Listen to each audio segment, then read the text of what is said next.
আসসালামু আলাইকুম ফ্রেন্ডস, কায়েত রেসিপিতে স্বাগত। আজ নিয়ে আসলাম একটা special mutton curry with potato,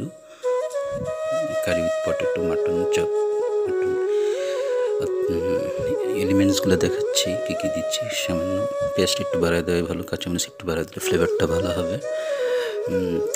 তেল এবং পেঁয়াজটা বাড়া দিলে সুস্বাদু হয়, একটু ভালো। পেঁয়াজটা কম খাওয়াই ভালো। আর অন্যান্য আমি এলিমেন্ট যা আছে স্পাইসি, সেগুলো আমি সবসময় কম দিতে পারি। তো যাই হোক, আজকের রেসিপি হলো bachelor shortcut mutton potato recipe. 100 গ্রাম মাটন আর 100 গ্রাম আলু রেখে দেখি। মাটন আর মাটন, আলু গোস আর গোস। একটু জোকস করলাম। তো দেখেন, আমি খুব সিম্পলি এগুলো নিচ্ছি। আলুটা খোসা ছাড়াই নাই, কারণ ওই যে খোসার মধ্যে অল্প একটু যে আপনার ক্যালসিয়াম এবং আয়রন আছে, ফসফরাস আছে, ওইটাই হলো আমার শরীরে কাজে লাগে। ওটা ফেলে দিলে আর থাকে কি, আমরা যেভাবে ফেলি ওটা যদি অনুকূল যন্ত্রের নিচে দেখে মনে করবেন বিরাট এক প্রাচীর। যাই হোক, এটা একবার বলছি। দেখেন, কড়াইয়ের মধ্যে করলাম, মাটনগুলো রাখলাম, তেলটা পরিমাণে বাড়াই দিলাম, আর অল্প একটু যে নাকফুল বা লবঙ্গ দিলাম 3-4 পিস। লবঙ্গ না, সরি, এটা কি হয়, লবঙ্গই তো।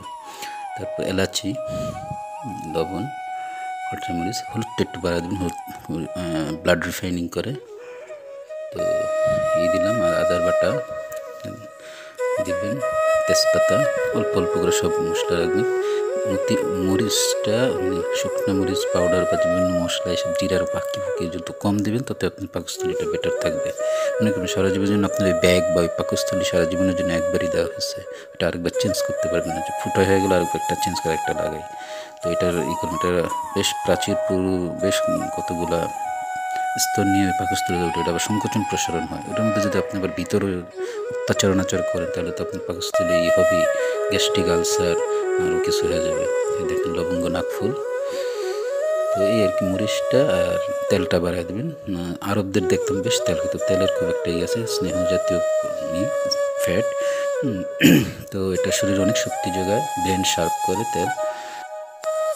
তো বন্ধুরা, কষণ হলো স্টোমাক বা পাকস্থলীটা সেফ রাখবেন। অতিরিক্ত পাউডার মশলা, এই হলুদ মরিচের অতিরিক্ত গুঁড়া যত কম দেবেন। বাটা মশলা কিন্তু অনেক ভালো, স্বাস্থ্যের জন্য ভালো। এটা অ্যাকচুয়ালি ব্লাড রিফাইনিং করে, যে বাটা হলুদটা, কিন্তু আমাদের এটা অতটা করে না।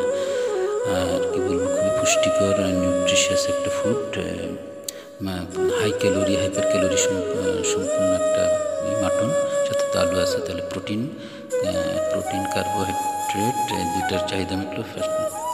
পাচ্ছে ক্যালসিয়াম, ফসফরাস, আয়রন, অন্যান্য উপাদান স্বাস্থ্যের জন্য। আর স্বাস্থ্য ঠিক রাখবেন, পাকস্থলীটার খেয়াল রাখবেন, অতিরিক্ত অযথা মশলা না দেওয়ার ব্যবস্থা, ফিডব্যাক জানাবেন।